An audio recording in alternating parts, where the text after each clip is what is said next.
श्री राम जय जय राम।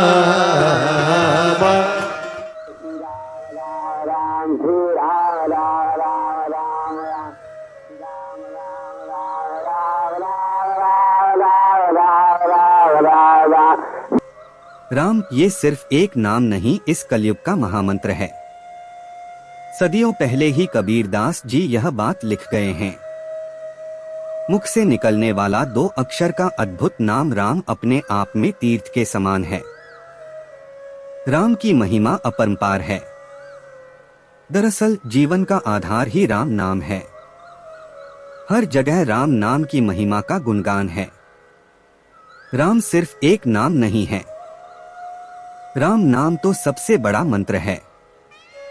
राम नाम की महिमा तो ये है कि सदाशिव भोले शंकर भी राम नाम जपते रहते हैं। इसी नाम का वो हर प्रहर जाप करते रहते हैं। संसार चल ही राम नाम से रहा है। सूर्य, चंद्रमा, अग्नि, वायु सभी में जो शक्ति है वो सब राम नाम की है। तुलसीदास जी रामचरितमानस में कहते हैं कि मैं रघुनाथ जी के नाम की वंदना करता हूँ। कृषाणु, अग्नि, भानु, सूर्य और हिमकर, चंद्रमा का हेतु अर्थात र, अ और म रूप में बीज हैं। वह राम नाम ब्रह्मा, विष्णु और शिव रूप है। वेदों का प्राण है। इस राम नाम के मंत्र को भगवान शिव जपते हैं। वाल्मीकि जी उल्टा राम नाम मरा जप कर भी पवित्र हो गए। तुलसीदास जी कहते हैं, यदि तू भीतर और बाहर दोनों ओर उजाला चाहता है तो मुख रूपी द्वार की जीभ रूपी देहरी पर राम नाम रूपी मणिदीपक को रख। ब्रह्मा द्वारा बनाई गई सृष्टि के लोग इस राम नाम को जपते हैं। उनका मानना है कि राम कथा वेदों में प्रसिद्ध है। राम नाम जपने वाले को कोई चिंता नहीं सताती। राम नाम निर्गुण ब्रह्मा और सगुण राम दोनों से बड़ा है। श्री राम का नाम कल्पत्रु के समान है। कलयुग में राम नाम की महिमा तुलसीदास जी ने रामचरितमानस में की है कि कलयुग जोग न यज्ञ न ज्ञाना, एक आधार राम गुण गाना, सब भरोस तजी जो भज राम ही, प्रेम समेत गांव गुण ग्राम ही।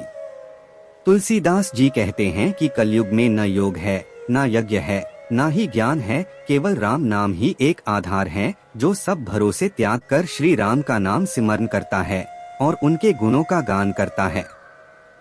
आपने बहुत से महापुरुषों के मुख से अवश्य सुना होगा कि सिर्फ राम नाम का जाप करने से सभी काम बन जाते हैं और अंत समय में राम नाम इंसान को मोक्ष की तरफ ले जाता है। कलयुग में राम नाम की महिमा बहुत सारे संतों ने बताई है, जैसे बाबा नीम करोली, जिन्हें हनुमान जी का अवतार माना जाता था। वो हमेशा सिर्फ राम नाम का जाप करते थे और सिर्फ राम नाम का मंत्र जाप करने के लिए सभी भक्तों को बोलते थे। उनको विचार था कि सिर्फ राम नाम से सभी तरह की समस्या दूर हो जाती हैं, साथ ही सभी कार्य में सफलता प्राप्त होती है। श्री बागेश्वर धाम सरकार धीरेन्द्र कृष्ण शास्त्री जी महाराज भी अपनी सभी शक्तियों का राज राम नाम को ही बतलाते हैं। वो ऐसा कहते हैं, वो सिर्फ राम नाम का जाप करके पर्चे पर किसी भी आने वाले भक्त के सवाल, समस्याएं या उसकी परेशानी का समाधान पहले से ही लिखते हैं।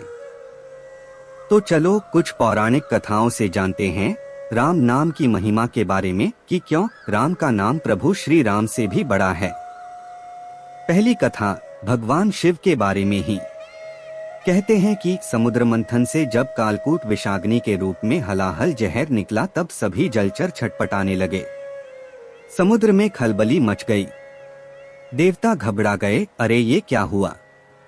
प्रभु बोले, मत घबराओ, शांति रखो। बिखरे हुए विष को एकत्र करके प्रभु भोलेनाथ शंकर की शरण में पहुंचे और निवेदन किया, देवाधिदेव भोलेनाथ, तीनों लोकों को जलाने वाले इस हलाहल विष से हमारी रक्षा करो। भोलेनाथ भवानी से मुस्कुराते हुए बोले, हे देवी, ये सब विष पीने के लिए हाथ पैर जोड़ रहे हैं, बताइए मैं क्या करूं।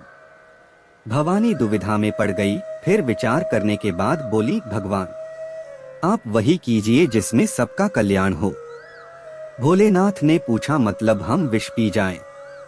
भवानी ने कहा, ये मैं नहीं कहती, कौन पतिव्रता नारी अपने पति से कहेगी कि तुम विष पियो। माँ पार्वती तो भगवान शंकर के प्रभाव को जानती ही थीं। इसीलिए उन्होंने परोक्ष रूप से अनुमोदन कर दिया। प्रभाव ज्ञान व मोदक। भोलेनाथ समझ गए, बोले लाओ कहाँ है। अंजलि बांधकर शंकर जी ने प्रभु का नाम लेकर तुरंत हलाहल विषपान किया। शिवजी जानते हैं कि यदि विष भीतर गया तो हमारे हृदय में श्री राम का निवास है, उन्हें कष्ट पहुंचेगा, और यदि वमन किया तो संपूर्ण सृष्टि जलकर नष्ट हो जाएगी। क्या करें? शंकर जी ने राम नाम का आश्रय लिया। रा कहने से मुंह खुल जाता है और म कहने से बंद हो जाता है।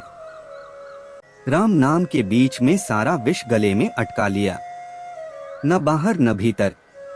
शिवजी ने स्वयं विष पी लिया और देवताओं को अमृत पान कराया, इसीलिए तो वे महादेव हैं। गोस्वामी जी कहते हैं, राम नाम के प्रभाव से शंकर ने विष को भी अमृत बना लिया।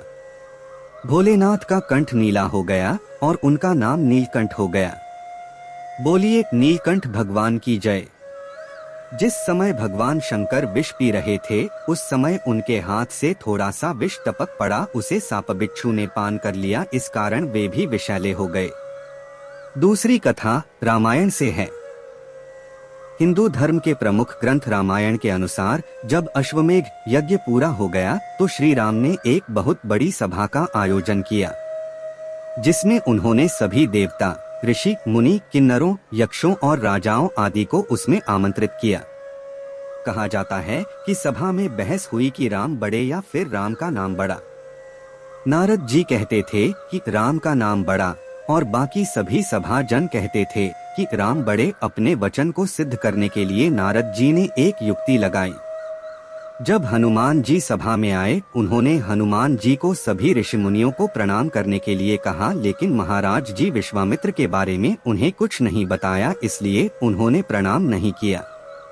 उधर विश्वामित्र जी को जाकर बोल दिया, हनुमान ने आपको प्रणाम नहीं किया, उन्होंने आपका अपमान किया है। विश्वामित्र जी ने श्री राम से कहा कि हनुमान ने मेरा अपमान किया है, इसे मृत्यु दंड दे दो।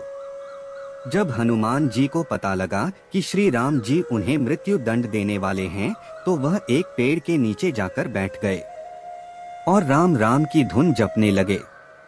राम नाम रटते रटते उनका ध्यान लग गया।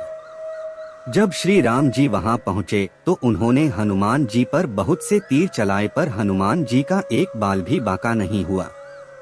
लेकिन अपने गुरु की आज्ञा को पूरा करने के लिए राम जी ने उन पर ब्रह्मास्त्र भी चलाया, लेकिन वह भी विफल हो गया। ऐसा इसलिए हुआ क्योंकि हनुमान जी लगातार राम राम जप रहे थे। ऋषि वशिष्ठ ने फिर ऋषि विश्वामित्र से कहा कि आप राम को इस धर्म संकट से निकाल दो। हनुमान राम राम रट रहे हैं, इसलिए हनुमान का एक बाल भी बांका नहीं हो रहा। उधर श्री राम अपने गुरु की आज्ञा पूरी न कर पाने के कारण परेशान थे। फिर विश्वामित्र ने श्री राम को अपने वचन से मुक्त कर दिया। फिर नारद जी ने बताया कि हनुमान ने ऋषि विश्वामित्र का अपमान नहीं किया।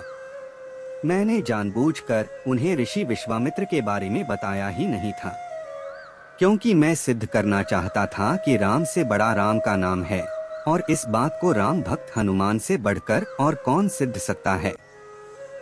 जो राम नाम जपते हैं उनका कोई बुरा नहीं कर सकता। उस दिन सिद्ध हो गया राम से बड़ा राम का नाम है। तब प्रभु श्री राम ने कहा कि हनुमान जी ने इस प्रसंग से सिद्ध कर दिया है कि भक्ति की शक्ति सदैव आराध्य की ताकत बनती है, तथा सच्चा भक्त सदैव भगवान से भी बड़ा रहता है।